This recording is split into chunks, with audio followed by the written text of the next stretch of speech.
Então, gente, esse aqui vai ser um curso para os ingressantes na equipe Osiris. Meu nome é Pedro e eu vou dar essa ajudinha para vocês, né, que estão entrando agora e não conhecem nada, né, sobre o assunto, para vocês terem pelo menos uma base para vocês conseguirem, né, contribuir com a equipe. Então a gente fez esse curso aí de introdução ao projeto de aeronaves. Ele é tanto para você que quer aprender sobre o projeto de aeronaves, mas também ele pode ser usado também no aerodesign, tá bom? Então, e ele vai ser dividido em aulas. Então, essa aqui vai ser a primeira. Ela vai ser uma aula mais tranquila em relação ao conteúdo, porém vai ser uma aula um pouquinho maior, tá bom? Então, vamos aqui, né? A gente pode ver aqui os patrocinadores da equipe Osiris, né? Vale a pena você conhecer cada um, porque são empresas, assim, muito legais. E ali também, né, tem o nosso Instagram. Se você puder seguir lá a gente, curtir nossos posts, a gente vai agradecer muito. E também, né, deixa eu ver aqui o que mais que eu precisava falar.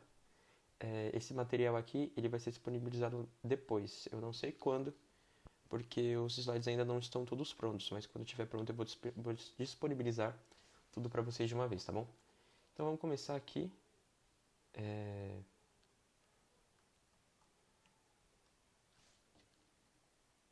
Aqui os conceitos fundamentais, né?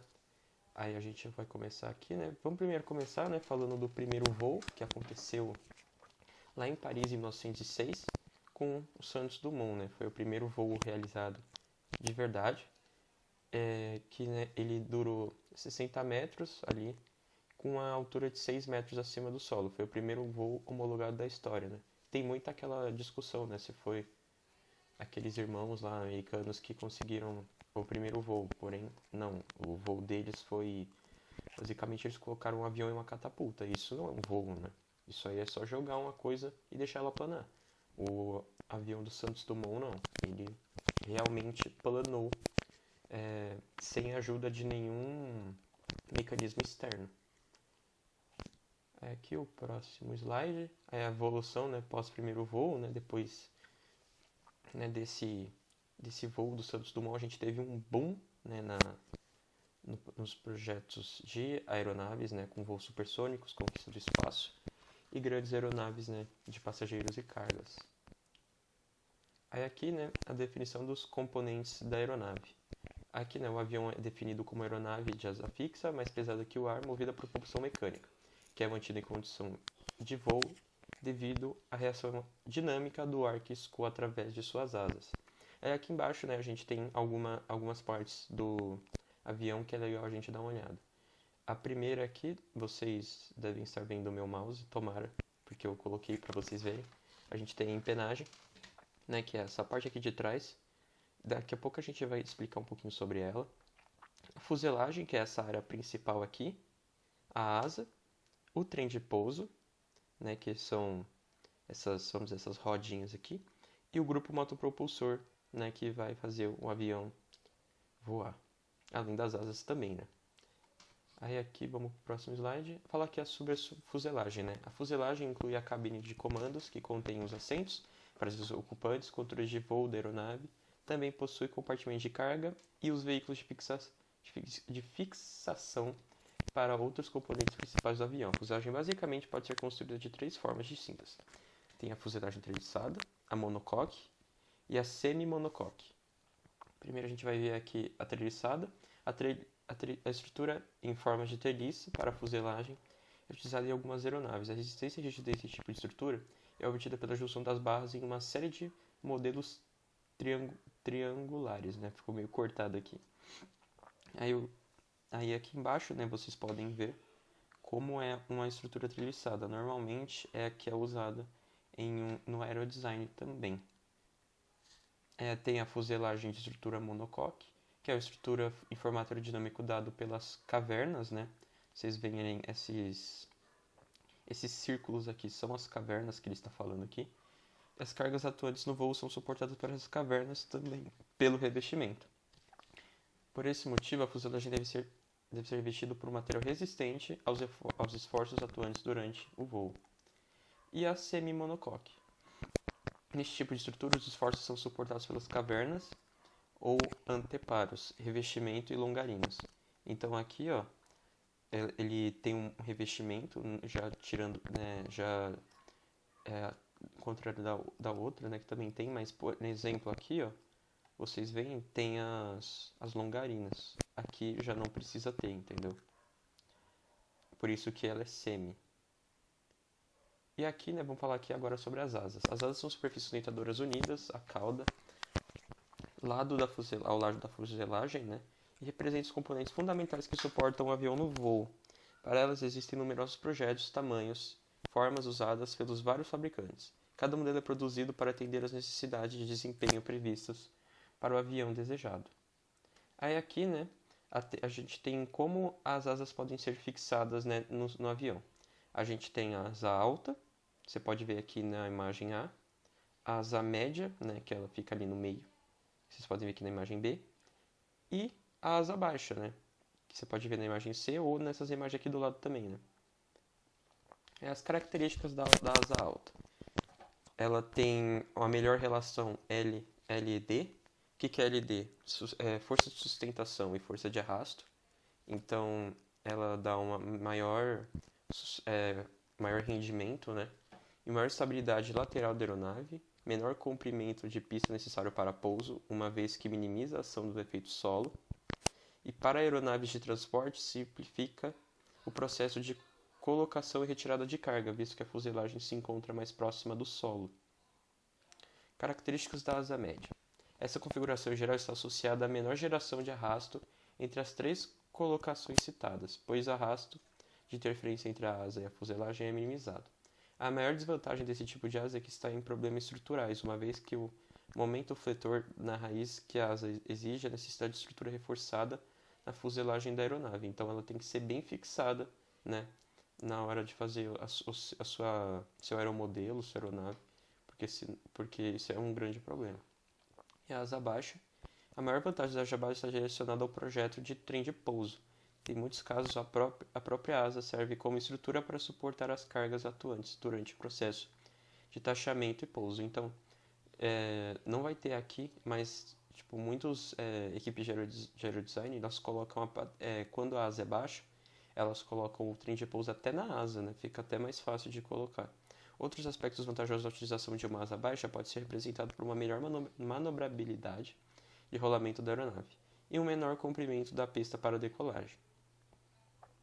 A classificação quanto ao número de asas. A gente tem, né, o avião pode ser classificado como monoplano, né, no caso aqui da figura da esquerda, e ele pode ser também classificado como um biplano, né. Biplano, 2 planos, né, isso aí já é meio até óbvio de se entender. Aqui, né, a estrutura das asas. Aí, né, a gente tem aqui uma asa, né, ela por dentro, aí vocês podem ver, né, como ela funciona. E aí eu vou dar uma passadinha aqui para vocês entenderem. Primeiro, né, a gente tem aqui, ó, é legal a gente falar sobre essa estrutura aqui em verde, né, que é o perfil da asa, né, que a gente usa. Se você cortar uma asa no meio, né, você vai ver isso aqui. É ele que vai dar as características, né, para sua asa. Aí a gente tem aqui na frente aqui o bordo de ataque. A gente vai ver mais um pouquinho depois sobre ele. Ele aqui, né, esse que fica aqui na frente da asa. O bordo de fuga, que é o fica atrás. As nervuras, né, que são essa parte em verde, né, é o perfil de asa, né, ele pode ser enxergado, né, dentro de uma asa pelas nervuras, né, porque ele fica do formato a nervura fica no formato do perfil de asa. O revestimento, né, que é a parte que vocês veem quando vocês vão voar em um avião, né, e a longarina, que é uma estrutura que ela passa pela asa inteira, né, da ponta aqui da corda raiz, o que é essa primeira estrutura aqui, até a corda lá da ponta, que está lá em vermelho. Aí aqui, né, vamos falar aqui um pouquinho dos componentes, né. As nervuras são da forma aerodinâmica a asa e transmite os esforços de revestimento para a longarina, né. Como eu disse, né, que elas são iguaizinhas aos perfis de asa. A longarina, que é o principal componente da estrutura, uma vez que é dimensionada para suportar os esforços de deslizamento, flexão e torção oriundos da carga aerodinâmica atuante durante o voo. E o bordo de ataque e o bordo de fuga. O bordo de ataque representa a parte dianteira da asa e o bordo de fuga a parte traseira, serve como berço para o alojamento de ailerons e flaps.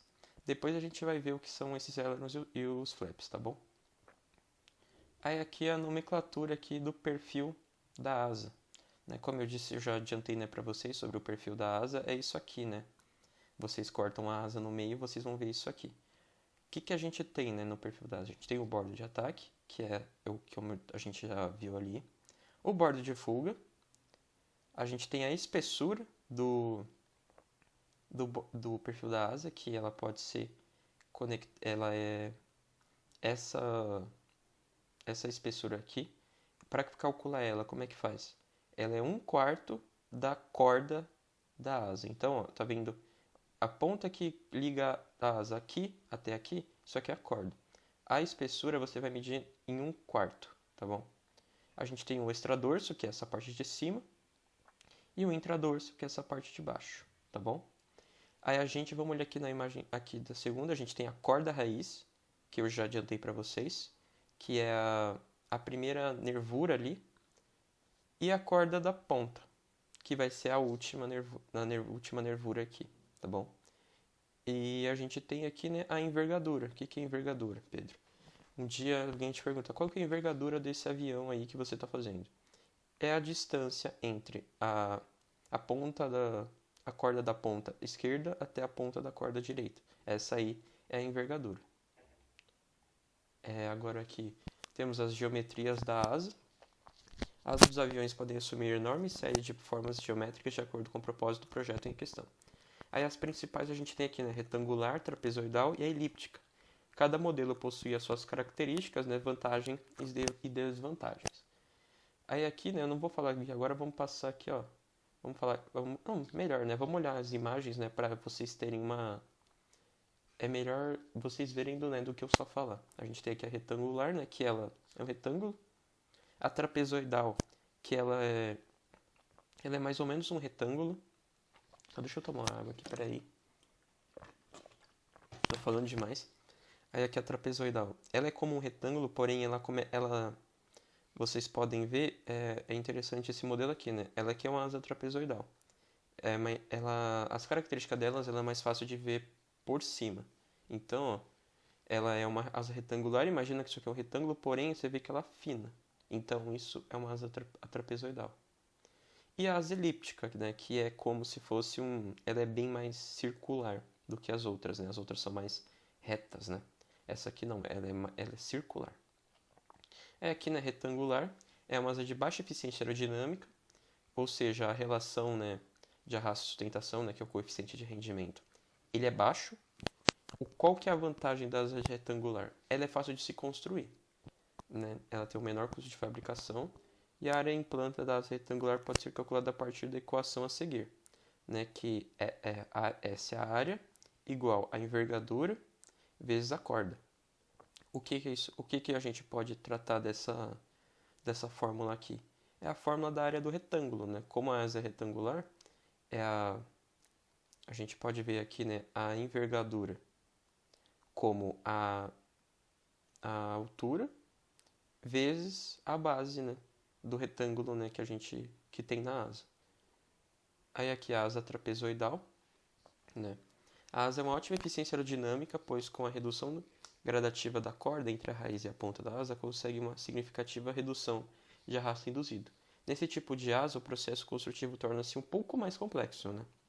Já que a corda raiz, ela é menor que a corda ali final. Então isso pode te atrapalhar um pouquinho na hora da construção. A área de planta, né, trapezoidal, pode ser calculada a partir da equação abaixo. Então a área é igual a corda raiz mais a corda final vezes a envergadura dividido por 2. E aqui a forma geométrica elíptica. É a asa ideal, porém ela é mais difícil de fabricar, tá bom? Comparada às outras. E a área que para você descobrir ela A área, né, é igual a π sobre 4 vezes a envergadura vezes a corda raiz. Então, né, você na hora de você fazer, né, um avião, um aeromodelo, você tem que levar em conta, né, não é só levar em conta, né, o que é melhor para a sua aeronave, você também tem que levar em conta a viabilidade do seu projeto. Então, é sempre, vou dar o exemplo, né, da equipe Osiris, a gente escolheu a corda trapezoidal, porque ela tá ali no meio, entendeu? Então ela não é mais difícil e também ela não é a mais fácil, né? Então você sempre tem que considerar essas vantagens e desvantagens. E a forma geométrica mista, né, que apresenta a característica tanto das retangular como trapezoidal ou elíptica. Esse tipo de forma muitas vezes representa uma excelente solução para aumentar a área da asa na busca de uma menor velocidade de stall sem comprometer o arrasto induzido. A área em planta de uma asa mista pode ser calculada a partir da composição adequada das equações apresentadas anteriormente. Então aqui vai ser uma asa, vamos dizer, inventada, né? Então ela não temos uma fórmula definida para calcular. Mas o que a gente poderia fazer, né? Como aqui, né? Pode ser usada uma composição adequada das equações apresentadas anteriormente. Né? Aí aqui, né, vamos falar aqui sobre a empenagem, né, que eu falei para vocês. A empenagem possui a função principal de estabilizar e controlar o avião durante o voo. A empenagem é dividida sobre as superfícies horizontais, que é essa aqui, e a superfície vertical, que é essa aqui. Aí a gente tem aqui no estabilizador vertical o leme, que é essa estrutura aqui, o estabilizador horizontal, que é essa parte fixa, e o profundor, que são essas áreas aqui que elas se mexem. Primeiro aqui a superfície horizontal, é formada por estabilizador horizontal na parte fixa e pelo profundor, que é a parte móvel. Algumas aeronaves também possuem os compensadores, com finalidade de reduzir os esforços de pilotagem. A superfície horizontal é responsável pelos movimentos de arfagem, levantar e abaixar o nariz da aeronave. Atua como forma de garantir a estabilidade e controle longitudinal da sua aeronave. Então, para que ela serve? Ela serve basicamente para levantar voo e para na hora de pousar também, né? Ele vai abaixar e levantar o nariz. E o que faz a superfície vertical? Ela é formada, né, pela parte fixa, né, pelo estabilizador e pela parte móvel, que é o leme. A superfície ela é responsável pelo movimento de guinada, que é deslocamento do nariz para a direita ou para a esquerda. Então, através, né, desse movimento aqui, o avião ele vai para a direita e para a esquerda, né? Atua como forma de garantir a estabilidade e controle direcional da aeronave. Aí aqui o dimensionamento da empenagem. O dimensionamento correto da empenagem é algo de muita importância a fim de garantir estabilidade e controlabilidade da aeronave. O processo de realização desse dimensionamento é fundamentado em dados históricos e empíricos em duas quantidades adimensionais importantes, denominadas de volume de cauda horizontal e volume de cauda vertical. São utilizadas para se estimar as dimensões mínimas da superfície da empenagem. Aí aqui as equações, né, que vocês devem levar em conta, baseados em dados históricos e empíricos de aviões existentes, os valores de volumes de cauda estão compreendidos na seguinte faixa, né? O volume da cauda horizontal, ele tem que ser, ele deve ser maior que 0,35 e menor que meio. E o volume vertical, ele deve ser maior que 0,035 e menor que 0,06, tá bom? Então aqui, as equações apresentadas a seguir possuem como finalidade principal o cálculo das áreas necessárias para a superfície horizontal e vertical da empenagem como forma de garantir a estabilidade e controle da aeronave. Então aqui, né, a gente tem as fórmulas, né? Aqui eu coloquei aqui uma legendinha, né, para vocês poderem entender. Então aqui é do volume horizontal e aqui é do vertical. Aqui vocês vão ter, né, o LHT, que é a distância do centro de gravidade, o SHT, que é a área da empenagem, aqui a corda média, né, que vocês vão precisar, e a área, né, a área por inteiro. Então, e aqui na segunda fórmula, né, você vai precisar do LVT e do SVT também, porém vocês vão precisar da envergadura, que a gente já viu, né, que a B é a envergadura anteriormente. Aí aqui, né, a gente tem algumas configurações de empenagem. A cauda em T, a cruciforme, a convencional e a cauda em V. Ainda que aqui vocês têm lá uma melhor, como é que fala? Uma melhor definição aqui, né, das partes em diferentes configurações. Qual que é a mais usada? A convencional, né, como o próprio nome dela já diz. Aqui, né, a configuração convencional, ela geralmente é utilizada em 70% dos aviões. Esse modelo é favorecido pelo seu menor peso estrutural quando comparado às outras configurações. Possui boas qualidades para se garantir a estabilidade e controle da aeronave. Então, né, ela é mais usada não por sua facilidade de construção, né, mas pelo seu bom desempenho. A configuração em T, a cauda em T possui uma estrutura mais pesada e a superfície vertical deve possuir uma estrutura mais rígida para suportar as cargas aerodinâmicas e o peso da superfície horizontal. Uma característica importante da configuração em T é a superfície horizontal que atua em um end plate na extremidade da superfície vertical, resultando em um menor arrasto induzido. Então, né, ali a gente viu a primeira configuração, né, a configuração mais segura, e a gente tem a configuração em T, que é mais difícil de se construir, porém que tem um arrasto induzido menor. Pedro, o que é o arrasto induzido? A gente vai ver, se eu não me engano, na terceira ou na quarta aula. A gente vai falar só sobre arrasto. E tem, né, a configuração em V, que geralmente pode ser utilizada na intenção de se reduzir a área molhada da empenagem, além de propiciar um menor arrasto de interferência. Sua maior penalidade é com relação à complexidade dos controles, uma vez que o leme e o profundor devem trabalhar em conjunto como forma de se manobrar a aeronave. E a gente tem aqui a cruciforme, né, que é se vocês pensarem, né, em cruz, né, vocês pensarem aqui, né, se vocês olharem a empenagem por trás, vocês vão ver uma cruz. A cauda dupla normalmente é utilizado como forma de posicionar o estabilizador vertical fora da esteira de vórtices, principalmente em elevados ângulos de ataque. A configuração cruciforme representa basicamente uma situação intermediária entre a cauda convencional e a T. E agora aqui, né, a gente vai o perfil e forma geométrica da empenagem.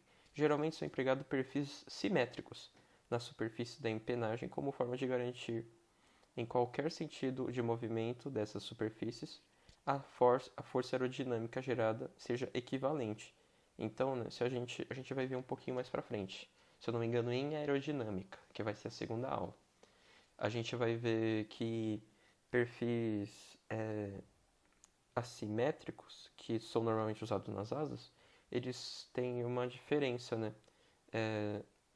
Uma força aerodinâmica diferente nos lados. Como a empenagem ela serve só para você direcionar o avião, então é bom você ter um perfil simétrico, porque você vai ter a força aerodinâmica em ambos os lados, né? Porque aí você virar, imagina, aí você tipo vira para a esquerda, você vai usar o lado esquerdo, né, do seu perfil. Aí quando ele vira, aí você vai para a direita, eles têm que ter, né, a mesma força aerodinâmica, né? Senão o avião vai virar ou de um lado para mais ou de um lado para menos, entendeu? A força geométrica adotada por ser fruto de criação e imaginação do projetista, normalmente a superfície horizontal assume a forma geométrica retangular, elíptica ou trapezoidal, né, como a asa e a superfície vertical. Em 99% dos casos, assume a forma trapezoidal. Aí, vamos falar agora aqui, né, sobre o trem de pouso. As funções principais do trem de pouso são apoiar o avião no solo e manobrá-lo durante processos de taxiamento, decolagem ou pouso. Na maioria das aeronaves, o trem de pouso utilizado possui rodas, porém existem casos onde são utilizados flutuadores em hidroaviões e esquis para operações em neve, né? Então vamos dizer, né, que é uma adaptação, né, para diferentes ambientes, né? Aqui é a classificação do trem de pouso. A gente tem o triciclo, que é, né, deixa eu só voltar um pouquinho, né? O trem de pouso é classificado de acordo, né, com a posição dele. Então a gente tem o triciclo, né, que vocês podem ver aqui nesse avião aqui da esquerda, e o convencional, né, que ele é mais, vamos dizer, espaçado, né? E o grupo motopropulsor. O grupo motopropulsor é formado pelo conjunto do motor e a hélice. A função primária do motor é o fornecer a potência necessária para colocar a hélice em movimento de rotação.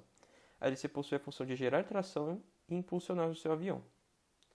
Então aqui, ó, componentes do grupo motopropulsor. Os principais componentes aqui a gente vai ver agora, né? A gente tem o motor, né? principalmente. A caronagem, que vamos dizer que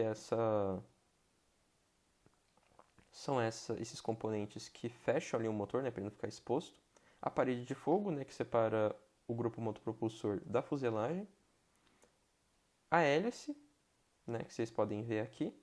E o spinner. Pedro, o que é o spinner? O spinner é um componente que ele, vamos dizer, ele finaliza, né, essa estrutura aerodinâmica, né, do avião. É classificação quanto ao grupo motopropulsor. As aeronaves podem ser classificadas em monomotores, bimotores ou multimotores, né, de acordo com a quantidade de motores existentes dentro da aeronave. Basicamente, os aviões monomotores de pequeno porte, o grupo motopropulsor pode ser instalado na fuselagem em duas configurações distintas, o tractor e o pusher. Qual que é a diferença, né, entre essas duas configurações? O tractor, a aeronave construída como está a configuração, possui a hélice montada na parte frontal do motor. Então, essa é uma configuração, vamos dizer, tradicional, né, com a hélice lá na frente do motor, como forma de produzir uma tração que puxa aviões através do ar. E a configuração pusher, que possui a hélice montada atrás do motor. Nessa situação, a hélice é montada com forma de criar uma tração e empurra o avião através do ar. Então aqui, né, a gente tem exemplos de configurações, né? A gente tem a tractor, e a gente também tem aqui o modelo dos aviões, né? A tractor, a hélice, como vocês podem ver, fica na frente, e a pusher, a hélice fica atrás do avião. Aí as vantagens da tractor: permite a hélice opere com escoamento limpo, sem perturbações. O peso do motor contribui de maneira satisfatória para o CG da aeronave. Pedro, o que é CG? Centro de gravidade. E propicia uma melhor refrigeração do motor, uma vez que o fluxo de ar acelerado pela hélice passa direto nele. E as desvantagens do tractor: a esteira dos vórtices da hélice provoca perturbações sobre o escoamento que passa através da asa. Então isso pode... A gente vai ver um pouquinho mais, né, sobre essas coisas de escoamento, né? Como vocês são novos, vocês não sabem o que são, mas daqui a pouco a gente vai entender melhor sobre isso. E o aumento da velocidade de escoamento acelerado pela hélice provoca o aumento do arrasto total da aeronave. Aqui, né, e eu vou falar aqui sobre a configuração pusher. Permite a existência de um escoamento mais limpo sobre a asa e a fuselagem da aeronave, uma vez que o motor está montado na parte de trás dela. O ruído do motor da cabine do comando torna-se reduzido, além de proporcionar, né, um maior campo de visão para o piloto da aeronave. Então, né, se a gente pensar, né, nessa vantagem do pusher, essa vantagem é anulada, né, no aerodesign, porque não tem piloto, né, no aerodesign dentro da aeronave, só fora, né. E a desvantagem, né, com o peso do motor atrás, o CG da aeronave também é deslocado para trás, então isso já é uma coisa ruim que você vai ter que pensar nos cálculos do centro de gravidade da sua aeronave. E os problemas de refrigeração do motor, né, já que ele não fica na frente, né, sendo refrigerado pela própria hélice. Aqui, né, os sistemas de coordenadas usados na indústria aeronáutica. Isso aqui agora é um tópico novo, então ele não já é tão relacionado com o que a gente viu anteriormente. Temos os três eixos: o eixo longitudinal. Não adianta, né, eu ler isso aqui, porque eu ler é muito, vamos dizer, não é tão palpável para vocês entenderem, entendeu? Esses eixos, essas coordenadas, elas são baseadas no plano cartesiano, então vocês vão poder ver aqui, né? Aqui é um jeito bem melhor de a gente entender como é que funciona. Então a gente tem os eixos x, y e z, como no plano cartesiano, porém eles são em lugares diferentes. O x, ele continua, né, sendo essa reta aqui. O y que muda de lugar, né? Ele vira essa reta aqui, né? E o vertical, que é o z, né? Normalmente no plano cartesiano a gente vê o z como uma terceira dimensão, mas não. Aqui, vamos dizer, a terceira dimensão é o y. Aí, né, vamos aqui agora para a superfície de controle. Estou olhando aqui do lado só para eu ver até onde eu estou indo aqui. A superfície de controle, né, a gente possui três superfícies de controle fundamentais. São os ailerons, responsáveis pelo movimento de rolamento, né, que eu expliquei para vocês. Né, o ailerons ainda não expliquei para vocês. Eu vou explicar depois. Responsável pelo movimento de rolamento, né? O profundor, esse eu já expliquei para vocês, que é responsável pelo movimento de arfagem. E o leme, pela direção do movimento de guinada.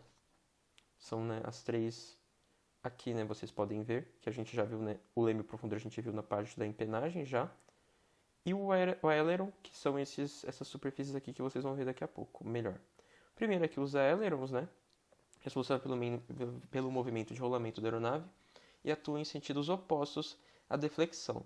São localizados geralmente próximos às pontas das asas.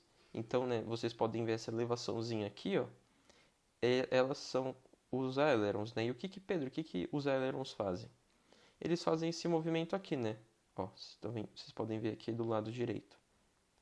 O profundor é responsável pelo movimento de arfagem da aeronave, então esse aqui é um movimento de arfagem, né? Quando o nariz sobe ou desce, e localizado na superfície horizontal da empenagem, isso aqui a gente já viu. E o leme de direção, que é a estrutura vertical, né, da empenagem, é responsável pelo movimento de guinada da aeronave na superfície vertical da empenagem, né? Então, de acordo, né, virou para a esquerda, o avião vai para a esquerda, né, ele dá essa giradinha para a esquerda, virou para a direita, ele dá essa viradinha para a direita. E a gente acabou aqui a nossa aula de hoje, tá bom? Espero aí que vocês tenham gostado. Eu já dou aqui um spoiler, né, para vocês. A próxima aula vai ser sobre, né, os fundamentos de aerodinâmica, né? Espero que eu tenha ajudado aí vocês nessa primeira aula e falou!